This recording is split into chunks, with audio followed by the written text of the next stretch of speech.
Well, folks, I'm incredibly excited to welcome today's guest, and I'm just going to start with overviewing some of his accomplishments, and I've written them down because it's absolutely mind-blowing.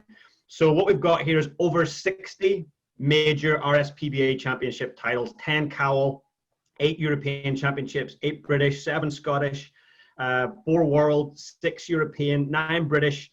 We've got Champion of Champions, 9 Champion of Champion titles as a band, 15 Champion of Champion titles as a drum corps member. Absolutely mind-blowing. So guys, I just want to welcome today's guest, Scott Currie, and also there's another guest in the background that might join us from time to time, and that is Remo Currie. So Scott, big welcome, man.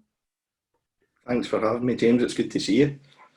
Absolutely brilliant to see you again too. So for everyone out there, I should say that Scott and I have got many years of friendship and connection. We've competed against each other. We've done work beside each other. He featured in a book I published back in 2013.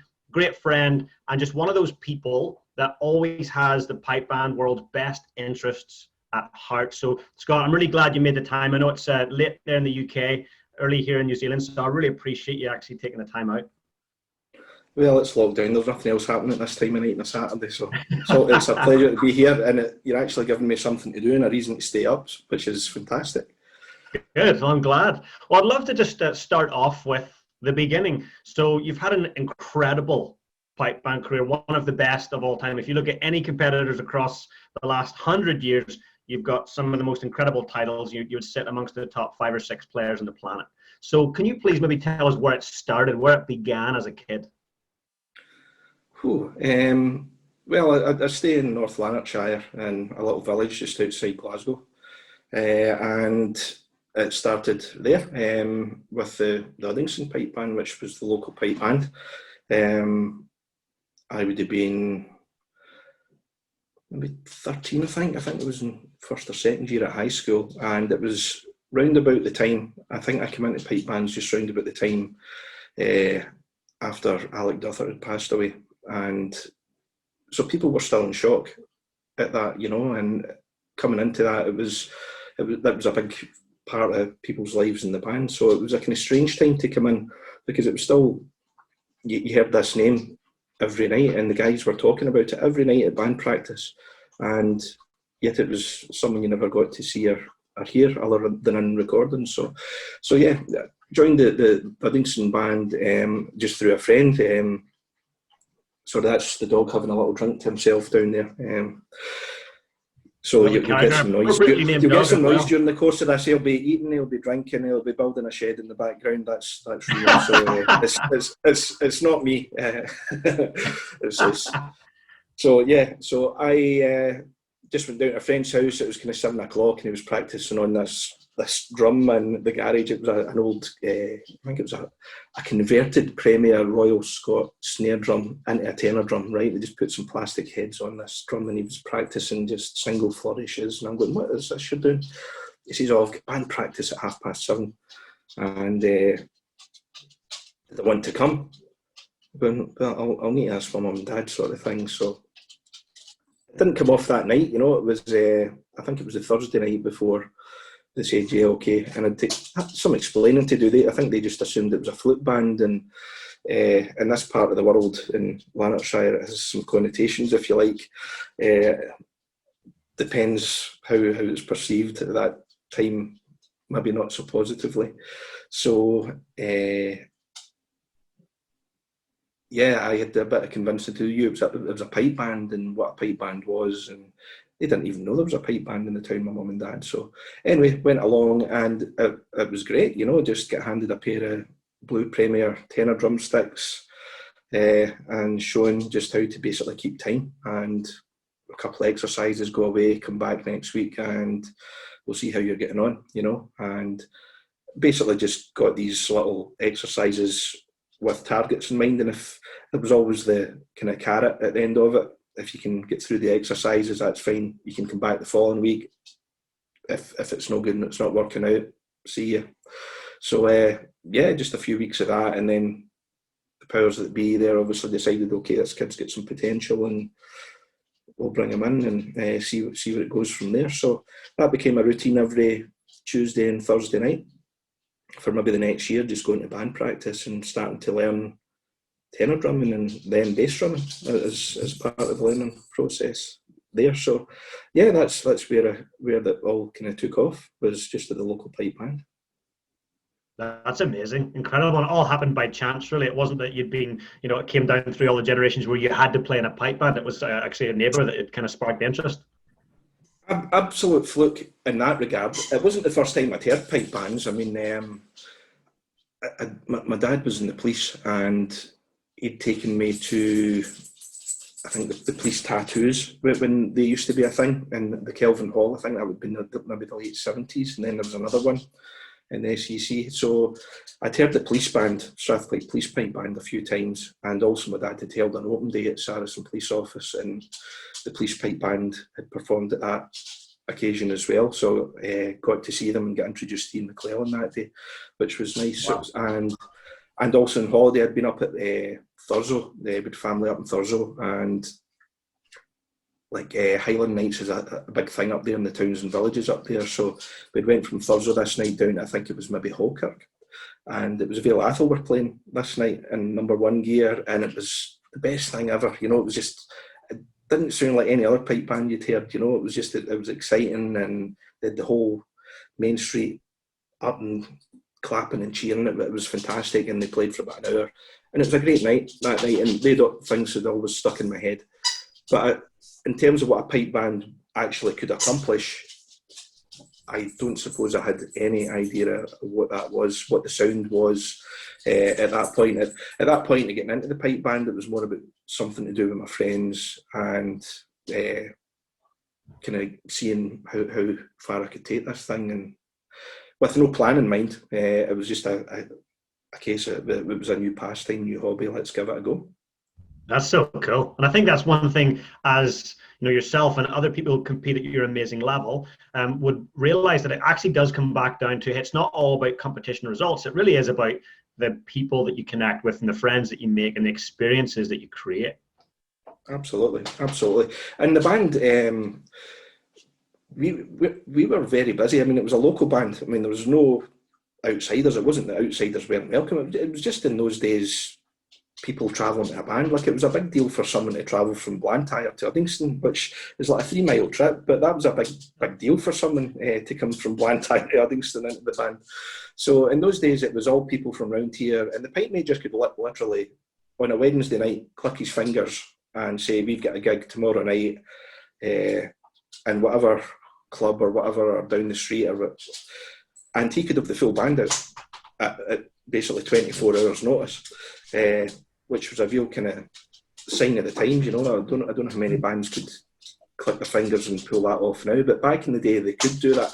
So we were busy with a lot of local things. We did a lot of gala days, processions. We did competitions as well, but competing wasn't really the be all and end all. We tended to go to more of the kind of smaller contests, if you like, where we tended to not get eaten up in the prize list of the championships. I mean, I think in the whole time I played in Uddingston band, I never once got a place in the Drumming or as a pipe band in the majors. I think the highest we got was maybe the 7th in the European one year, maybe 1987 or 88. But other than that, I mean, that would be the closest. I mean, there was other times we'd got first prizes at small contests, but you'd rely on none of the bands that had been doing well in the majors being there, so we were never a threat to anyone in the band, and competing wasn't really the be all and end all. It was just really about being in the band and being part of the group and enjoying that. And I don't think that's a beautiful foundation. Yeah, it was. I mean, and even like the World Championships, that wasn't a priority for the band. I mean, the World Championships was in Bellahouston Park. The band's in Uddingston, literally just 8 or 9 miles away. And I think for my first 2 years in the band, I don't think we competed at the Worlds. Oh, it's just down the road. Yeah, I think I played at the World Pipe Band Championships once before I joined Shotts. So when did you join Shotts? What was that transition that got you to go? Was it Uddingston to Shotts, or was there another stepping stone or two between those? Yeah. It was Uddingston to Shotts, and there was a couple of catalysts to that. I'd say probably the first catalyst was, I mean, after a while, it was kind of getting boring going to the games and just, okay, we've played, and you couldn't go to the beer tent, you're too young. There's only so much candy floss and candy apples, and there wasn't the same choice as stands at the games. It was either ice cream or toffee apples, and rotten toffee apples and candy floss. So you were coming home with a sore tummy, right?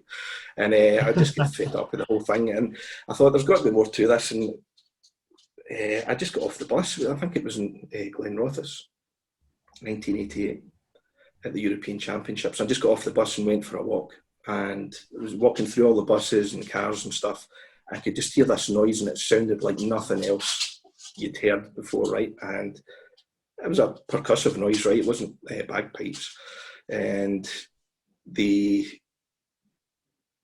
sound kind of took me to this crowd, right? And when I eventually kind of pushed my way through the crowd, here's Jim Kilpatrick and the Shotts Drum Corps with this set of drums like you've never seen in your life, right? It was the new HTS 200, jet black with black hardware. It was the first time I'd seen a set of drums with blacked out hardware.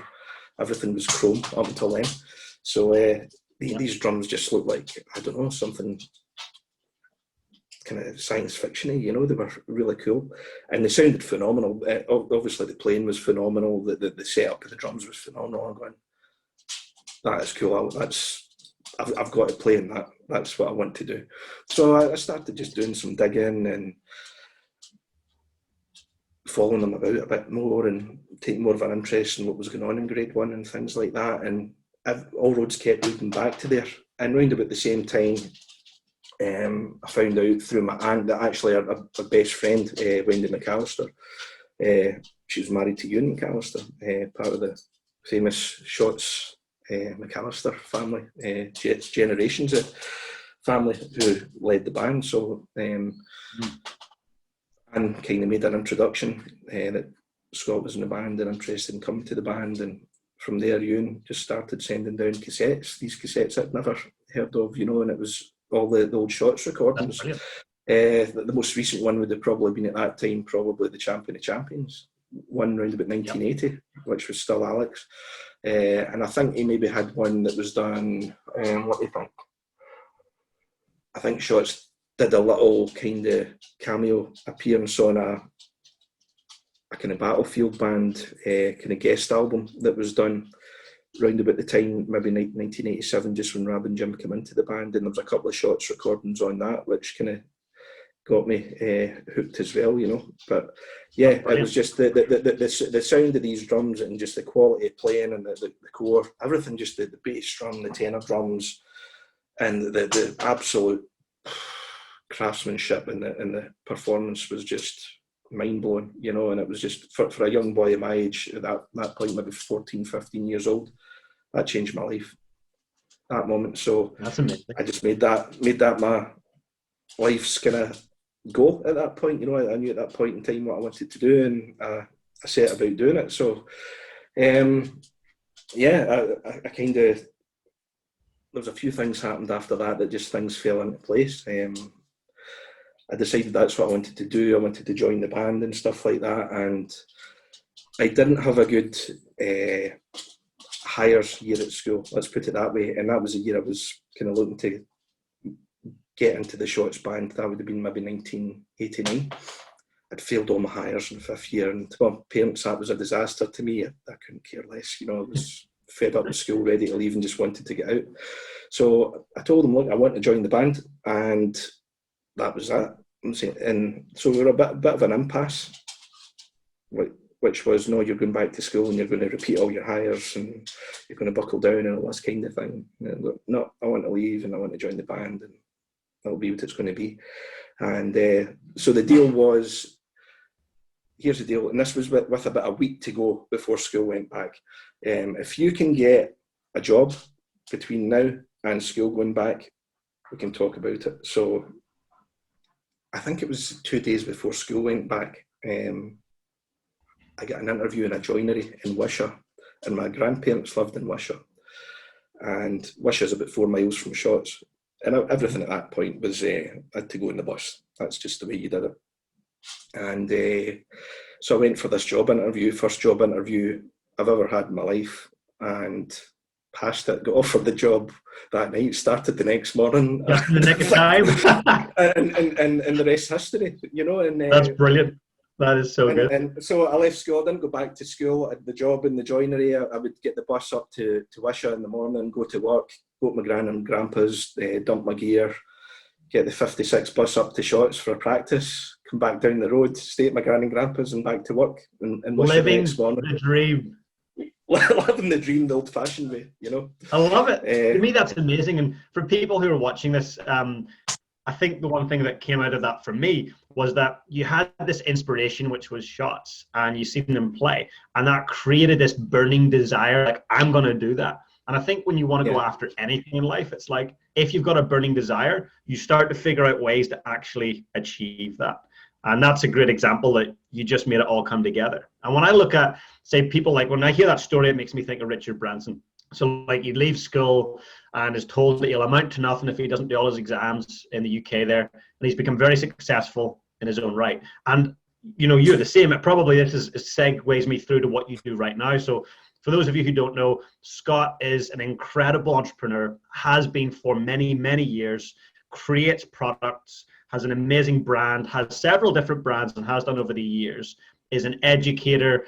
So tell me about, like, that decision you made then to follow your dream as a pipe band drummer to play with the all-time great Shotts and Dykehead pipe band, and how that's actually helped you find out what you're passionate about, run a business around what you're passionate about. How hard was it to do that, or did that all just come naturally over time as well?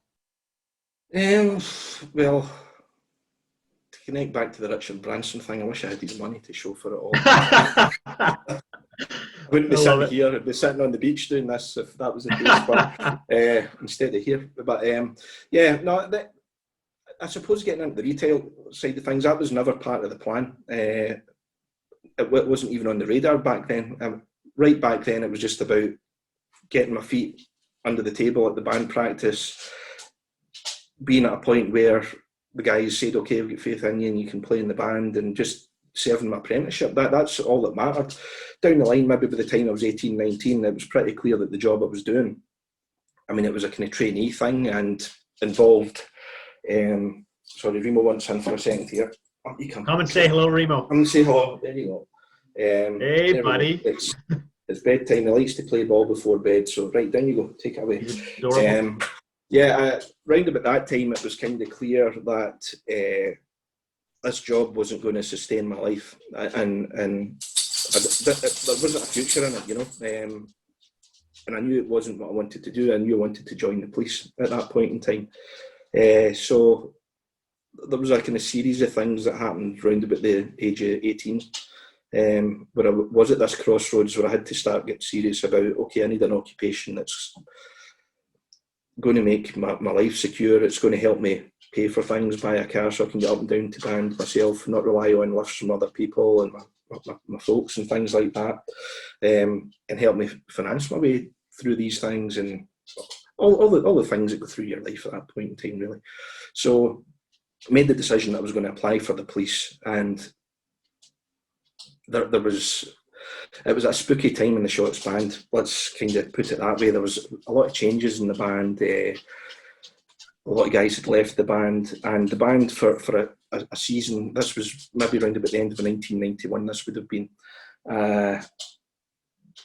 the band was really short on numbers. I think Rab had maybe 12 in the pipe corps, including himself, and that was when no one sitting on the periphery, that was the pipe corps, was 12 pipers.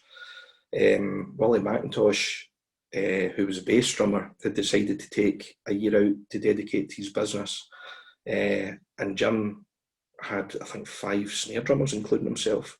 So we had essentially 3 tenors, no bass drummer, because that was still to be decided, 5 snares and 12 in the pipe corps. So the application was going through the process for the police service. The exam had been successful, the first interview had been successful, and I remembered this situation being kind of manufactured. So it was after a practice, and this would have been around about October time, I think, and maybe October, November time. And Rabid and Jim really didn't come to the pub sort of thing. You know, there was a little bunch of us would go to the pub after the practice, but Rabid and Jim typically didn't go. But I remember this night going to the station bar, and that was a kind of alarm bell, because the station bar wasn't the pub where we went to. We used to go to Secrets. So we go into the station bar, and Rabid and Jim's there. It's kind of a bit strange, you know. So we're in the bar, and Jim comes over and tells me that he wants me to be the bass drummer in the band. This would have been 1991, and I think I would have been 18 then. Yeah, still 18. And that was like a dream come true proposition for me, you know. And I went, yeah, I'd love to, but I had to put my cards on the table and say, look, here's the deal. I've applied to join the police service here. If it goes to plan, the potential is I could be at the police college through the season, and I wouldn't be in control of whether I could get to practice or play with the band even. You know, it's these are things that would be off the table during that time. And Jim said, well, yeah, I'm willing to take the gamble. I think there were some people in the pipe corps wanted me, Jim wanted me, and I think there was people chewing Jim's ear a little bit for it to be me. So I'm going, yeah, how can you say no to that? 18 years old and been offered the bass drum spot, and it was I couldn't say no. It was a dream come true. So yeah, but it was on the basis of this gamble is out of my hands, you know. And so anyway, lo and behold, December time, I get into the police. I'm up there January, February at the police college, and then I come back to my shift. And this is a funny little story that I didn't even think we would get to this, but it's such a great anecdote about fate, because had things gone a different way, I might never have played in the band, right? So when I came back from the Scottish Police College, I met this guy at the training centre in Glasgow, and he says, you were supposed to come to my shift, which would have been group 3 or something. He said, but there's been a cock-up. He says, you're going to a different shift now, but you're still going to the same office. So, well, okay, I don't know if that was a good thing or a bad thing, because we didn't have the availability at that point for the shifts. So anyway, go back to where I was working, and the training gaffer takes me out to meet my new shift sort of thing. And I was petrified. I mean, you were just out the training system, and you were just petrified of anything with sergeant stripes or any kind of scrambled eggs or crowns or anything like that. You avoided like the plague, right? So we're standing in this sergeant's office, and this little grey-haired man sitting at the table, and the training sergeant's standing in the background while the new shift sergeants tell me what my role's going to be, who I'll be working with, all the rest of it. And he says, do you have any questions? And the question should have probably really been work related and stuff like that. And I thought, I'm just going to have to do it. This is like, this time it was like May time, right? This is like a couple of weeks to the first major. And I thought, there was just so many things that I would have ended up with my head in my hands had things going wrong. If he'd said, no, you can't get time off, that was going to be the band in a mess without a bass drummer. Just all these things going through my head, but I was actually more worried about the band than my job. So I plucked up the courage, and I said, yeah, I actually do have some questions. I said, I play in a pipe band, and the sergeant put his pen down, and that grabbed his attention a little bit. He says, yeah. I said, well, I've got a little bit of a problem. I said, I realise I'll be on a shift system, and I probably won't be able to go to everything that the band does. I said, but I just need 5 Saturdays during the course of the year. I said, I don't care whether I need to work a shift for free, give up my time off, come in on my days off to make it up. I said, but I'll do anything. I said, some of these days will work out. I said, but in the event that some of them don't work out, I said, I'll do anything for it. Oh, really? And he just put his head down. He picked up the phone. Inspector, can you come through? And I'm going, oh. I could have jumped out the window at this point. So this inspector comes through 2 minutes later, and he's smoking a cigar, and the room's starting to fill up with smoke. And this sergeant says, Inspector, this is Constable Currie. Tell Inspector what you just told me. And I'm going, oh no, they're just playing cat and mouse with me here, and I'm just waiting on one of them just put me out of my misery. So I go through the same story with him. I'm playing a pipe band, but I'm like, oh, did you hear that, Joe? Did you hear that? He plays in a pipe band. And I'm going, oh, this is getting worse and worse and worse. So there was just a big awkward silence. And the inspector says, do you want to tell him, Joe, or will I tell him? He says, can I tell him, Inspector? He says, you tell him, Joe. I'm going, oh, no, this is going to suck. So he says, pipe band, what pipe band is it again? He says, it's Shotts and Dykehead. Did you hear that, Inspector? Shotts and Dykehead pipe band, he plays in it. I'm going, oh, please just make this stop. He says, well, let me tell you, he says, me and the inspector here both played in the Strathclyde Police pipe band. So my sergeant was Joe Wilson, who wrote Callum Campbell's Caprice. Brilliant tune. And my inspector was Willie Fortune, who was also a kind of famous piper in the band in the kind of 60s and 70s. And both Joe and Willie were both very accomplished pipers. But Joe came back to says, and I played with your leading drummer, Alex Duthert, in the British Caledonian Airways pipe band, and you can have any Saturday you want, son. Now, talk about fate, and it couldn't have You were lucky, mate. Time. Luckiest man in the world. So I was able to go back to Rab and Jim and say, listen, sorted, I can get whatever I want. So it ended up from then on, the band went out that year. We had a great year. I think the drum corps would come off the back of the we come off the back of the Grand Slam season. We won 4 that year, and the one we didn't win, I think we were second, and I think there was a little sheet in the bag, the contest results that day saying best bass section. Shotts and Dykehead. Well done. In 1992. So we got through the season. I think we actually finished second at Cowell that year. And that was the start of the band. I think it was that season that really put us back on the radar. I think we were in the top 6 at every contest, and we finished second. And that was really the first season, I think, since Rab and Jim had came to the band, where we'd been in every contest in the majors and get out the 5th, 6th place. I mean, we were all shocked getting second. We knew we'd played well, but second band. And that's what put us in the map, and that's what started attracting players to the band and kind of better quality to the band, if you like, as well, throughout all the ranks, and got us to the position where we could produce consistently strong performances. And I think that's where we started chapping on the door and getting top 3s up until the point where we won our first major in '94. With the band. Yeah, and right from there, you guys were just back to back with drum corps titles, really consistent as a band. Out of all of that, Scott, was there one career highlight where you're like, that was the most amazing experience, whether it was a performance or a result? Was there something that sticks out as like, that's a pretty special experience? There were a couple of things. I mean, definitely winning our first major in Northern Ireland, that was a really big thing, because it was really hard to go. At that time, it was hard. I mean, Field Marshal kind of broke the ice when they came over here and won a major, but for a Scottish band to go over there and do it, because round about that time, that was round about the time where the contests were just starting to come back and forth across the Irish Sea. So for us to go over there and be the Scottish band in contention and actually win the contest, that was a huge thing. And I think we won the drumming that day too. So it was an all-round really special day for the band.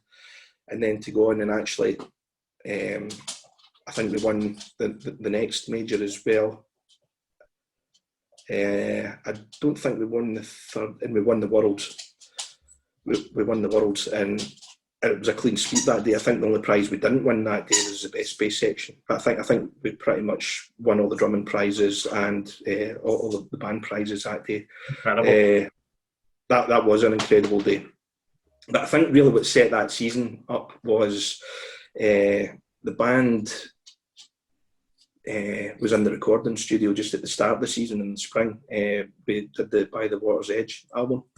And one of my all-time favourites. Sorry to interrupt you, but that's a brilliant album. Yeah, and it was great fun to play on. It was a great experience. But we worked really hard leading up to that, and we worked really hard in the studio. I think we were in for a full weekend. You know, it was like from the crack of dawn until 10 at night, and then back first thing the next day. And we worked really hard, and I think there was a few things where there was some guys back in and out and stuff like that.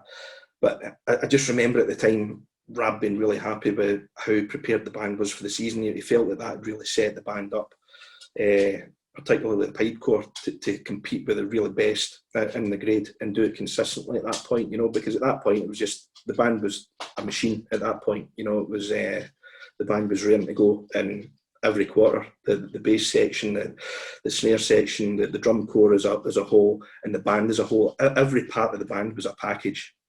And it was a really special time for the band, and that really set the future up from there.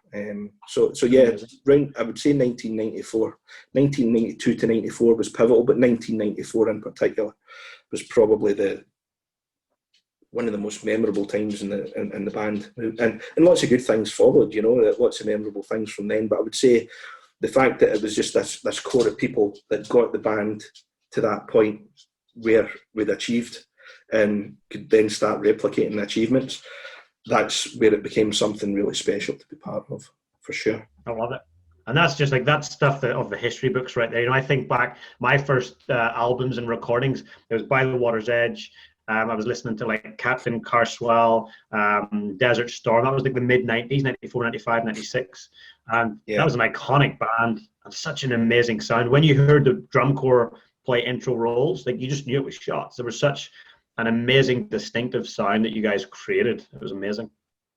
Absolutely. And it was just, it brings back a lot of emotions, thinking about it. Just even just the sound, the instruments we were playing at the time. You know, I remember these great all white HTSs and these bass and tenor drums, and they just looked and sounded phenomenal. The band was just, it was a finished article at that point, and it was just an absolute pleasure to, every time you put on a drum and you played, you just gave it 100% every time. And every guy in the band was the same. There is actually.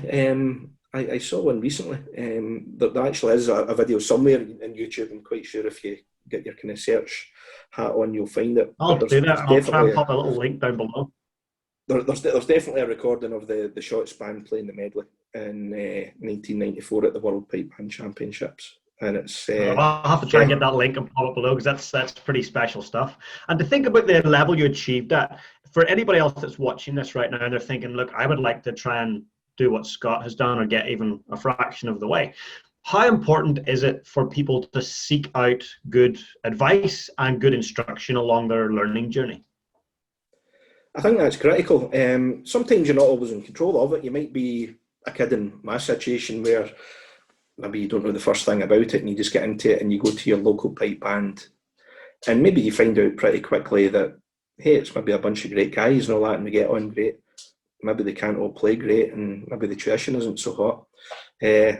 So I think it's at the earliest opportunity, it's pivotal to try and find what is going to help you get the most out of it and get the best tuition. And there's tuition and there's tuition, if you know what I mean. It's, and depending on what that tuition is, whether it's professional tuition or whether it's capable tuition or whether it's just someone who's just trying to get you up to just put the drum on and play, you need to find out pretty quickly. I think if you're going to have a future in the game, you need to find out pretty quickly. But the good thing is that there's options now, that those options weren't so open when I was young. So I was kind of stuck in that band, if you like. And hey, I wouldn't swap it for the world. You know, it was I would do that path again because it was good times, and it wasn't successful times, but it was good times. But I learned a lot when I was there, and I think nowadays it's you have more options now. You can go online, you can get private instruction, you can go to bands and get good instruction now. That there's far more feeder systems in place now in pipe bands, and tuition systems in place in pipe bands, and there's bands bringing in external instructors now. So I think you've got to be pretty unfortunate now to end up at a band where the level of instruction you're going to get either within the band or with them bringing someone in from the outside is not going to be something that's going to bring you on to an extent where you can say, okay, I'm competent, I'm happy with this, and I think I can progress. you know. So 100%. yeah, And I think about your journey. You were a student, and now you got to the point where you're the teacher and you're the master of the art. And I think about some of the great players, bass and tenor players that we've got around us at the top level right now. You had a direct hand in helping them achieve that. So I think you worked similar to me. You worked in a private school environment where you taught a lot of youngsters how to compete at a world level. And a lot of them, I know this, I've done a bit of research, a lot of your students have become world champions. So for somebody who's teaching, have you got any advice, like just sort of one or two little things that could help them set up a good pathway for their bass and tenor students to be successful at what they do? I think first and foremost, it's, oh man, you could go so many directions with that question. I think first and foremost, you need to be sure in yourself and capable in yourself in every aspect of what's involved in bass and tenor drumming to get into that role. And there's lots of people out there who are teaching and with the greatest of respect and without any kind of intent to say whether it's good, bad, and indifferent. I think there's key aspects that you need to take into the teaching environment, and it's been the ability to compose, tune, and arrange. I think they're the key things before you start getting into any technicalities. I think if you don't have the grasp of those three aspects, and I think that's not just unique to what I do. I think that's you need to have those traits in piping. And you need to have those traits as a leading drummer as well. If you're teaching, you compose, tune, arrange, and I think if you're deficient in one of those three things, I think you're going to struggle in getting the best out of your students.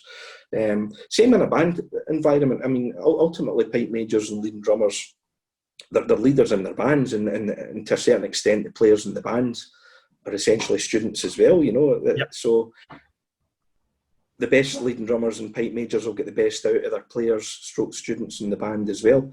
And again, I think the ones that get the best out of their students and players in the bands are the ones that possess the skills to compose, tune, and arrange. And unfortunately, that's not skills that everyone has. I think it's skills that everyone can work towards and achieve. But it's just not something that everybody has. And if you don't have all that, I think that's where the teaching process can start to kind of not gain its best results or its best potential, if you like. So yeah, I think you've got to work hard towards achieving all those things, and that's notwithstanding all the things that you would need to have along the way, such as just communication skills, bandcraft, technique, all those things, all the things that you can are parts of your toolbox in the teaching process. But they're things that are essential to what you're going to pass on to these kids or students, whether they're mature or younger students, or whether they're kids starting off for the first time. I think you need to have those things. Thanks for sharing that. I think there's some amazing little nuggets in there and insights for people who are leaders, whether they're at a grade 4 level or whether they're at grade 1 level or somewhere in between. You know, I think it applies to everyone equally. And you mentioned tuning being one of those key assets to have as a leader. And I can certainly say, you know, throughout the years, whether it's been teaching or mentoring or myself leading a band, that tuning the midsection is sometimes an area that's not done well, an area that's avoided, an area that maybe lacks a bit of expertise. Now, that's one area that I know you excel in. And if for people who are watching who are leaders, maybe leading drummers or leaders of bass and tenor sections, what would you recommend they use in terms of tools to set their midsection up? Is there a couple of tuning tools that you would recommend?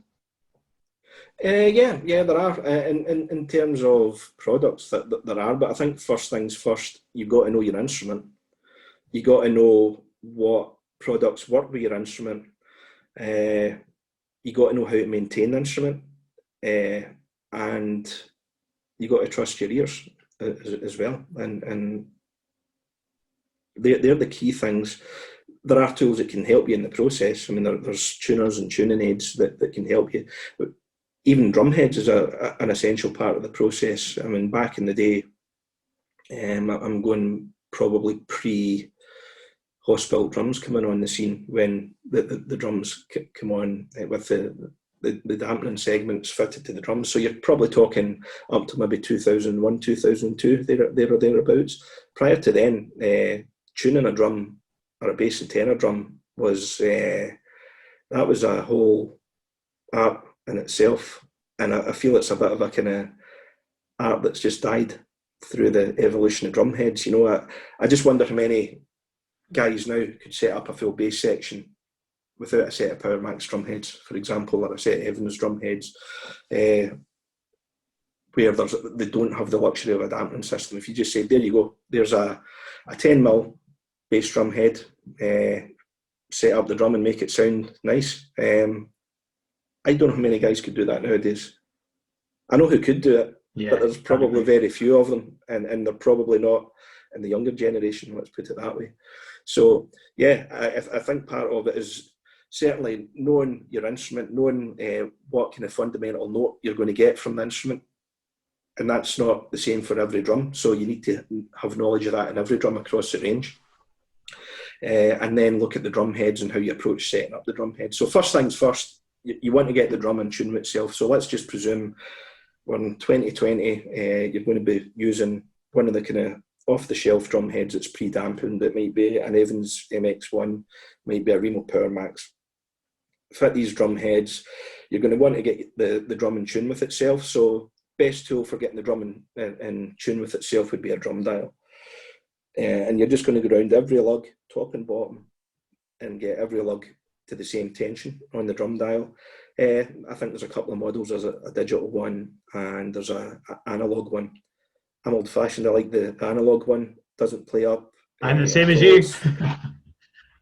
It's I just like the traditional thing. You can always see it well in whatever the light is. And you tap the drum head up. I kind of like to tap the head just to let the drum dial settle, because sometimes it'll settle just a number, one up or one down from where it should be, and you give it a little tap and then it'll settle. So you can see that nicely on the analog one, which is just a traditional dial, like a clock face, if you like. So yeah, I would use that and use it all the time. Yeah, and even if you, some drums are better at retaining the tension than others, but it doesn't do any harm just between practices. Just go around the drum dial, just check that the drum's still in tune with itself, and if it's not, give it a little tweak. Sometimes you might need to reset the heads and go through the process again, but ultimately that's the starting point, is get both heads in tune with themselves, and just treat all the tenor drums the same as a bass drum. Get the top head, bottom head, the same tension at every lug, and then you're on the right road to getting the drum in tune from there. After that, there's a multitude of different ways of getting the drum in tune with the bagpipe, if you like, if you're tuning the drums functionally. So you're going to want to find out what the reference pitch of the bagpipe is, and the way to do that is to take a tuner. It could be a chromatic tuner, it could be a tuner with an actual setting for the tenor drum or the bagpipe on it. So there's apps can achieve that for you. There's the TiTune tuning app, which I use on my iPhone, and there's also now the Peterson tuner has a Great Highland bagpipe setting on it, and it has that setting on the kind of large Strobo Plus tuner, which you'll see a lot of pipe cores setting up with for setting drones and chanters. And there's also a little handheld one as well, a little clip-on one, which has a bagpipe setting in it as well, which is also fine for tuning the bass and tenor drums as well. Extremely accurate. So all you need to do is essentially get the reference pitch. Let's just say it's 480 hertz from the low end of the bagpipe. You're going to set your tuner to 480, and then you'll just set your drums up from there. Brilliant. There might be some people who still have the old Sol tuner, which was excellent as well. I still have one of them as well. That was a great tuner too. But I know they're like hen's teeth now. I think they're very rare. And they're very rare. Mine's in a very safe place. Good idea. Fireproof safe. I spoke to Mike Cole a couple of days ago, and he was saying the same thing. He's got a Sol tuner, and he takes good care of it because it's a cracking piece of equipment. But the Ti-Fry app, so it's called TiTune, TiTune. TiTune, that's right, yeah. TiTune. I'll put a link below to that as well, because that's what I used when I was running the Canterbury core. And I think it'd be great for everyone to be able to access that. But it probably segues nicely over for me just to talk a little bit about your retail shop. So for those of you who are watching, I used to run a retail shop here in New Zealand, and I talked to Scott right from the inception of when I started running that shop, and got amazing advice and feedback on how to do it. And Scott and I worked together in some areas as well. But I would always, no matter where anybody is in the world, I think, James, I want to get this or that. And if I didn't stock it, Scott was my go-to. And still to this day, guys, I don't run a retail shop anymore, but there's two places I would always recommend people go. And you'll probably notice on most of my YouTube videos and tutorials at the bottom, I always put these two places in. It's Jim Kilpatrick shop and Scott Currie shop. So I'm going to put the link to Scott's shop below. And it doesn't matter if you're in the Arctic Circle, doesn't matter if you're in South Africa, New Zealand, Scotland, Ireland, doesn't matter. Scott ships internationally. And what I can tell you, and Scott doesn't like to blow his own trumpet, but I can do it for him. Scott's level of service is amazing. I had some students, I think it was in Finland, and they were looking for something. They went somewhere else to try and get it. They had a horrific experience. And I said, look, go to Scott, get what you need, let me know how it goes. And he came back to me within like 6 to 7 days. James, I received my drum and all the equipment. The service was amazing. So I can put my hand on heart and say, you will get the best service, you'll get competitive pricing, and that's the place to go. So please look below if you want to go and check out anything for your band. If you want to get the whole band outfitted, it doesn't just do drumming equipment, he can fit the whole band out. So please take a moment to go down and support Scott. He's done so much to support the art form and continues to do so. So if you can do one thing for Scott, it's go down and support his amazing business. Well, I appreciate that, James. It's nice to be doing that now. As going back to earlier on in our discussion, it wasn't something I set out to do. If you'd asked me when I was my 19-year-old self joining the police, did I foresee myself being a shopkeeper 24, 25 years later? I would have laughed at that question. But hey, here I am since 2014. I've been running the business for way longer than then. But from 2014 is when I had the shop. Still there now. And I love every day of it. I'm not there so often right now, obviously due to the COVID thing. I'm still working from home a lot and organising the admin side from here, and then I'll go into the shop a few days just to pick up the phone calls and emails and get all the orders out the door with the couriers. So yeah, but I love the shop. It's great. It's a good location for people to come to. It's not in the city centre. It's city centre is it's a bit bleak for pipe band shops now. It's not like it was back in the 80s when I was a kid. You were spoiled for choice, but it's not the same now. So we're just outside, and the good thing is I'm close to where all the motorways are, so I'm getting customers driving up from down south, people coming up from Dumfriesshire, down in the borders, people coming through from the East Coast, Fife, central Scotland up north, and from the west of Scotland, people coming along the motorway. And essentially, I'm within 30, 40 minutes, an hour of pretty much all your main hubs. So if you want to come to the shop, it's pretty close for everybody, but if you can't make it there or you're too busy or whatever, it's not a big deal. Phone, order on the website, and it gets packed up and it's out the door. Usually when things are going to plan, you'll get it in the next day, maybe next day or two, depending on the service interruptions with the COVID carry on. But it's usually the deliveries are pretty quick. Well, I can definitely put a hand on heart and say I've experienced that firsthand. So when I was leading a New Zealand pipe band, we went across to the world, and this goes out to all you people who come in for the World Championships, the Europeans. If you come from overseas to compete and you're in Scotland and you need some well, for me it was drum heads and lugs and tie fry mallets. One of my tenor drummers forgot their mallets.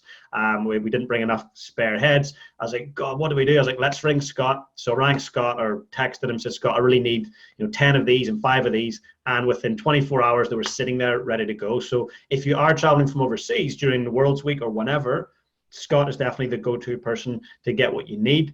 And if you're not traveling, but you just want to actually drop in and see Scott, you're a local in Scotland, that's an opportunity not to just drop in on a shopkeeper, but to drop in on someone who's a freaking expert, who's walked the walk. He's not just selling instruments and doing that side of things. He's actually been in the shoes of someone who's competed at all levels, right from the grassroots, right to the top. So you can actually stop in for a yarn and probably gain some knowledge and wisdom. So there's a lot that goes with what Scott offers. It's not just a pipe band retail shop.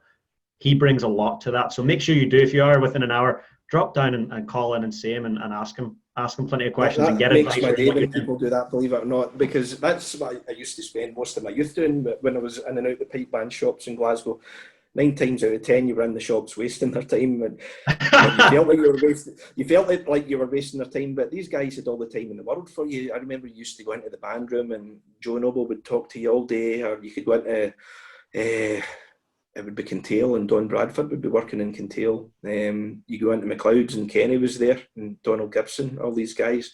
And these guys always had all the time in the world for you, you know. And they're probably thinking, get out the shop, I've got a VAT return to do. But do you know what? They never chase you away. And it's the same to this day. I mean, happy to talk about other places too. You go into any place, not just my place, the whole business is like that here. If you go into any of the bagpipe makers or any of the shops that are still on the go, there's not so many of them now, but you go into any of these places, you're always welcome across the door for a cup of tea or a chat or just a blether, you know. It's you'll always be made welcome, and it's it's just part of what we do. You'll never be chased out the shop, and everyone's got all the time in the world. There's always time to catch up. So and sometimes it's just a nice relief. You might be in the middle of something really boring, or you maybe had a bad day, and then someone comes in that you weren't expecting, and it turns out to be the highlight of your day.